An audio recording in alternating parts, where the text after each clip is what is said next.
Morning, dear students. I am Dr. P.C. Cambodia, Associate Professor in the Department of English in BSR Government Arts College, Alwar, Rajasthan. Today I shall introduce you to the poem London. London is a poem composed by William Blake. He is a poet of the 18th century and he continued composing poems in the first phase of the early 19th century also. He had no formal schooling. Initially he was an engraver, but he had interest in poetry, theology and religion, so he started composing poems. London is a short poem of only 4 stanzas with rhyming scheme A, B, A, B. Here the poet walks across the streets of London city, and all those streets they come and end on the banks of river Thames. He meets so many persons when he walks across the streets of London city, and he notices that the faces of those people are covered with the marks of anxiety, disappointment, depression. Even the faces of the children and countenance of so many citizens are also full of such worries. Of course, they have been granted freedom, but what is the utility of such freedom when they have been handcuffed? It means that they are mentally captivated. They are not free to think over. They are not free to carry on their activities as they desire. Here the poet reminds us of the industrial revolution that came in the very beginning of the 19th century. So many people, they started migrating from the villages and came to the cities. No proper health and sanitation was there, no proper living and no proper sleeping. So such persons developed such depression and disappointment. The markets were also captured by several countries, and business rivalry was there. On account of business rivalry, wars were fought. Soldiers were there and they got amputated. We come across one of such soldiers who is there lying outside the compound wall where the emperor lives. He is bleeding. He is asking for his justice. There is no one to pay attention to. We know that the profession of soldiers was poorly paid, and if they expired, then they had to struggle for their justice. Their families suffered. The poet further walks through the streets of London. He looks at the high chimneys and the chimney sweepers, who were generally children. They got down the chimneys, wiped the chimneys from inside, and they were all covered with soot.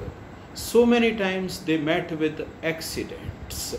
And this poem reminds us of the child labor. Of course, laws are there to prevent child labor, but governments are not interested to stop child labor. Then the poet walks further and he comes to the red light areas.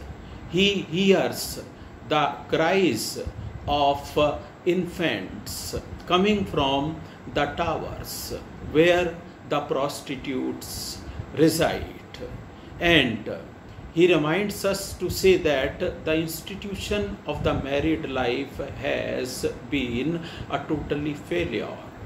And he says that there is a has being carried over by the people, which means that it is the death of the pious love of the coupled life, since illegal relations are developing in the prostitution centers.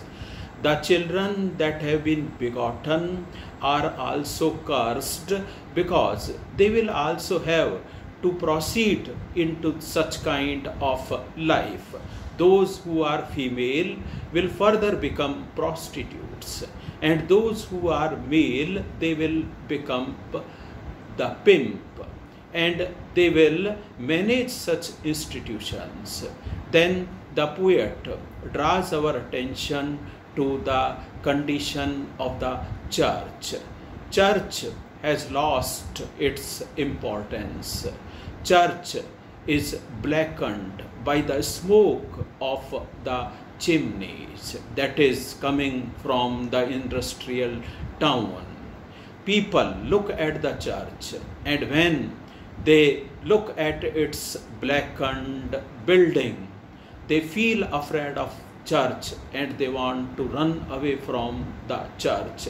Those who are sitting inside the church have also forgotten their duties of teaching the religion.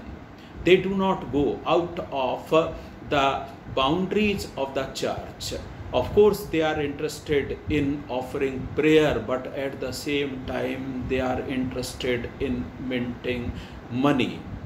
And this way, the poem proceeds. Of course, it is a short poem, but it has got layers and layers of meaning.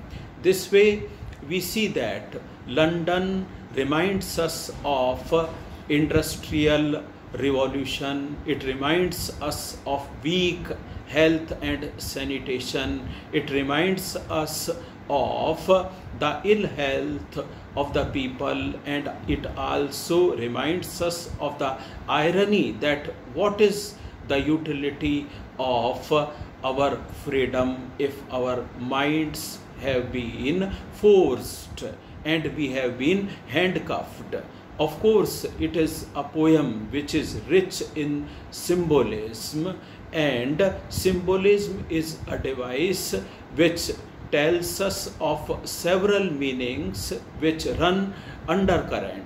One meaning is there at the surface, it is conveyed through the words, but at the same time there are other meanings that are hidden, and all those meanings are reminded to us. This way, the poem is rich in symbolism, the poem is rich in its imagery, and the poem conveys overall impact of industrial change.